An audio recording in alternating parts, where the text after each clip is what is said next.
veniu, va, que es fa tard. Feu el favor d'afanyar-vos, que no m'agrada anar pels camins de ronda quan es fa fosc. Ai, noia, no em facis córrer més, que jo ja sóc gran i el lumbago no m'aguanta aquestes presses. Què et passa, que vols anar tan ràpid? Com que què em passa? Que no saps què passa avui? Ni quin dia és? A veure, il·lumina'ns, que segur que és alguna bajanada que t'han posat al cap. Doncs en Roc, de la meva classe, sabeu? El que la seva mare tenen un tros a les afores i el seu pare és pescador. Doncs en Roc m'ha dit que aquí, no fa tants anys, hi va haver un drac ferotge que tot s'ho menjava i ho cremava. Per aquí, Per la mateixa riera. Va, comptes per espantar els nens del veïnat i evitar que surtin de casa més enllà de les 9 del vespre. Aquí no hi ha hagut mai dracs. I com a màxim, el que pot haver vist en Roc és una sargantana, algun dragó corrent pel safareig i menjant mosquits i mosques. Però res de dracs. Doncs ell diu que sí, que per aquí va acampar un drac enorme, que sobrevolava Arenys cada 2 per 3 i feia el que volia, fins que va venir un cavaller i va acabar amb el drac. Bestieses. No ho veus que llavors avui seria un dia de celebració? I no ho és pas, oi? Tu has anat a escola, els pares a treballar, els horaris de tren són de dia laborable, si fins i tot l'Ajuntament és obert. Bé, però avui és Sant Jordi! Oh, i demà Sant Fidel, i passat Sant Marc, i què? I avui tothom es regala llibres, llibres amunt i avall. Ves, si avui en dia el més curt de Gambals regala un llibre per semblar més llest i erudit del que és realment. I de les roses què em dius? Avui tothom du roses, com si un ruixat de mig maig hagués fet florir tot de roselles en un camp de cereals. I què? Que no has vist com va la gent el 14 de febrer per Sant Valentí? Au, va, que ja prou rocades has dit, manyo. Que una mica més i t'hem de fotre 2 clatellots per carallot. Àvia, tu creus que dic la veritat, oi? I tant! És més, jo era petita quan va passar tot això. Au, va, ara només faltava vostè. No siguis insolent. Tal com parles, qualsevol diria que jo desvariejo. Oh, és que això dels dracs, cavallers i rosers que surten del no-res és impossible. És impossible perquè ho mires amb els teus ulls d'avui, sense voler veure més enllà del teu morro. No perquè tu no ho hagis vist mai, vol dir ni que no hagi passat mai, ni que no existeixi. Has de ser crític en aquesta vida. Una cosa és ser crític i l'altra és parlar de llegendes. Saps què passa? Que les grans proeses esdevenen grans històries i les grans històries es recorden com a llegendes. És el pas del temps el que ho transforma en llegenda. Clar que sí! Veus com no m'ho inventava? Però... això vol dir que avui estem en perill? No pas, ans al contrari. I tot gràcies a que fa molts anys es va plantar cara al terror en aquest poble. Fa molts i molts anys de tot plegat. Jo era molt petita i just feia un parell o 3 de pams d'alçada. Tinc molts buits d'aquella època, però d'això me'n recordo. D'un dia per l'altre va presentar-se a les terres catalanes un drac enorme i que es movia per tot arreu sense manies. Tal li era com anar volant per Montserrat, com refugiar-se en una cova nevada de la Vall d'Aran o endinsar-se mar enllà fins les Pitiüses. Es deia que el drac tenia el cap enorme, amb orelles llargues i punxegudes. A l'esquena, com si fos una serralada, hi tenia una cresta afilada i cantelluda i al final una llarga i forta cua de serpent. Amb tot, es valia de 4 potes amb unes ungles molt esmolades. Guaitava amb uns ulls roents i tenia una gola que llançava flames sense miraments. I, com a complement de la seva figura monstruosa, portava 2 alasses de ratpenat. En volar no quedava cap vaixell dret ni cap arbre de peu, per molt profundes que fossin les seves arrels. Un dia, aquest drac, després de fer torns per tot Catalunya, va decidir encauar-se a una vella vila alegre i costanera, la gaia vila d'Arenys de Mar. El drac, que es va establir en una cova vora del mar, a les roques del Lluc, tenia els vilatans esporuguits. Tots es tancaven a casa, perquè si n'arreplegava algun pel carrer, se'l menjava i no en quedava gaire més que un munt d'ossos mal rossegats. Al veure que el drac no tenia intenció de marxar d'Arenys, des de l'Ajuntament van fer una crida perquè cavallers i guerreres vinguessin a fer-li front a la fera. Molts d'ells, amb armadures brillants i ben armats, tractaren d'acabar amb la terrible fera. I per bé que tots eren valents i donaven prova de destressa, el drac acabava amb ells, de manera que ja ningú no s'atrevia a fer res fora de casa, ni de viure ni a la vila ni a la comarca. Per tal d'amansir la bèstia i evitar que més gent acabés a la seva gola en flames, en una assemblea a l'Ajuntament acordaren oferir-li cada dia una persona per al seu dinar, triant la sort, sense diferències entre classes o oficis. D'aquesta manera, el drac semblava conformat amb l'àpat segur i no feia altres destrosses. Però heus aquí que finalment li tocà el torn a la pubilla del poble de ser l'àpat del drac. Era una jove bonica com un sol, valenta, i que va acceptar el propi sacrifici sense fer escarafalls i enmig del desconsol dels vilatans.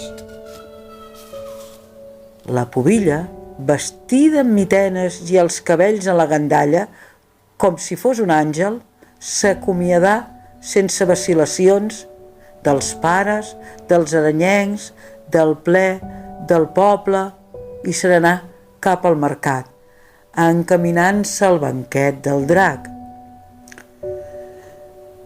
Tenint per ben arribada la seva darrera hora, va sobtar-se de veure de cop i volta un jove cavaller. El noi no duia ni una gran armadura ni semblava armat fins a les dents, però sí que venia decidit. La pubilla va témer per ell, ja que si el drac sortia, l'esmicolaria i el va voler advertir. Ei, noi, què hi fas aquí tan tranquil i caminant per la riera a aquestes hores?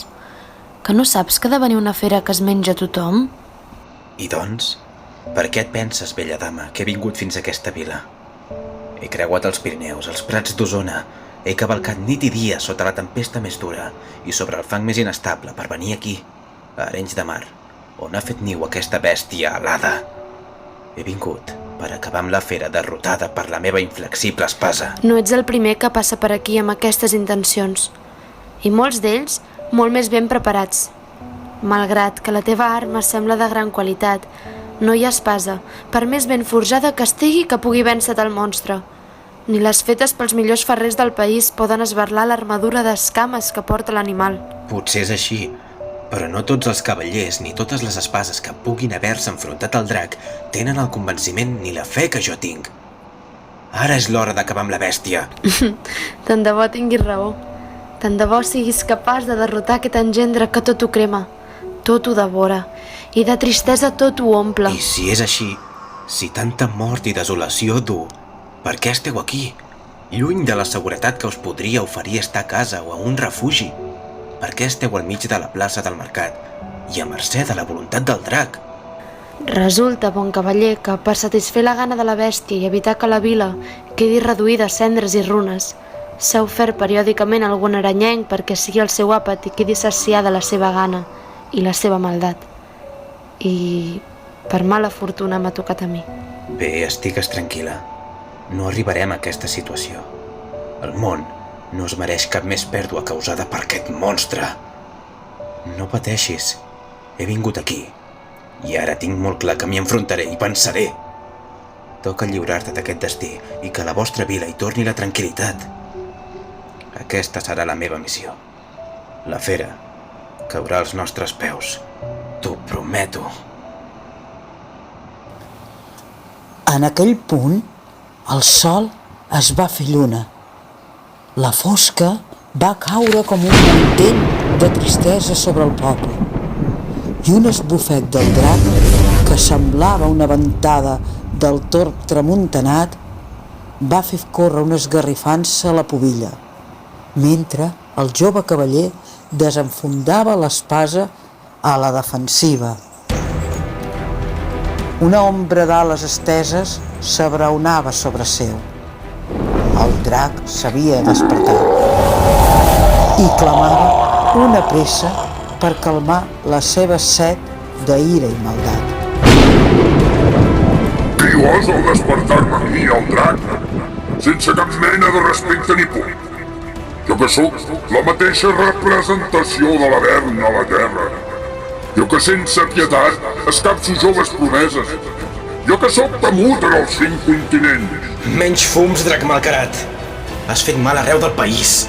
Has deixat pastors sense ramat. Has deixat viles reduïdes a cendres. Però s'ha acabat. Deixa de bramar falses amenaces. Deixa de temorir els vilatans. Deixa aquesta pubilla en pau i rendeix-te sota la lluentor de la ser i la justícia. Qui ets tu, simple mortal, que goses alçar-me la veu d'aquesta forma tan descarada? Amb aquesta falta de respecte, amb aquest tot en altiu i atrevit, a la vegada que temerari. Escolta bé el seu nom, perquè és l'última cosa que escoltaràs, bèstia infernal. És Sant Jordi, cavaller de Diòspolis, que posarà fi al teu mandat del terror, de foc i de cendres. S'ha acabat. La foscor que has dut arriba a la seva fi. Ànimes il·luses. Vaig derrotar-ne molts abans millors que tu. De més preparats, de més armats, de més confiats. El més que et preparis, vanitós. Pobra bèstia. Crec que no sospites el que està passant realment. No saps que ha arribat la teva fi! El cavaller no s'acovardí, sinó que saltà damunt l'escata de la fera, ferint-la de tots cantons amb la seva espasa. La lluita fou llarga. El drac bramolava, treia foc pels ulls, aixecava nuvolades de pols esbategant les ales, més el cavaller, amatent, pogué a la fi ferir-lo sota de l'ala esquerra, on tenia el cor.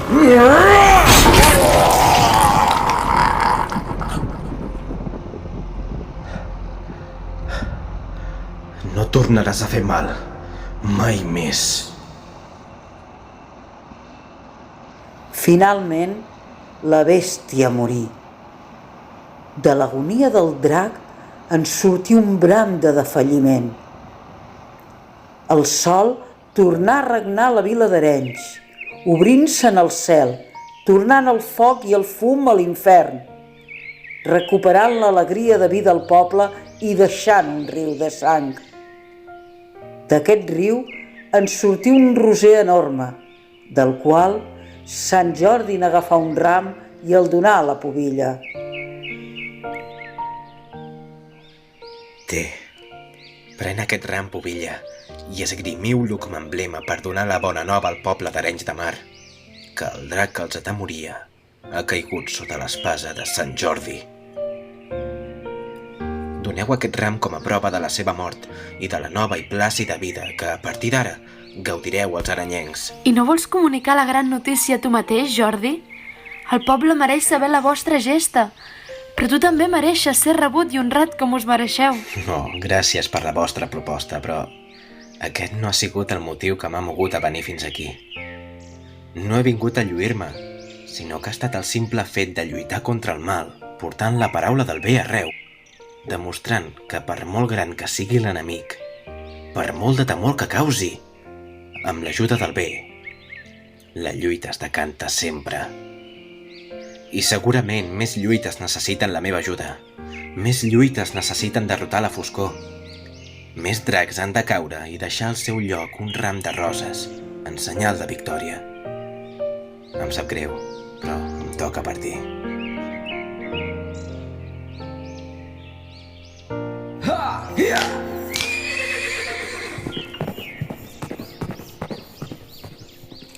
I dit això, Jordi desaparegué. La pubilla s'apressà a dir que tot havia estat obra del cavaller Sant Jordi. Les notícies de la proesa es van estendre per tot Catalunya i es van fer grans festes, fires i lluminàries. I es van fer llibres, molts llibres, perquè mai oblidéssim la gesta del valerós Sant Jordi. I encara avui, al vell Palau de la Generalitat, on el temps sembla no passar, hi ha un tapís que reprodueix l'escena i que és ensenyat al públic el dia de Sant Jordi, el dia de les roses i dels llibres, el dia de la llegenda.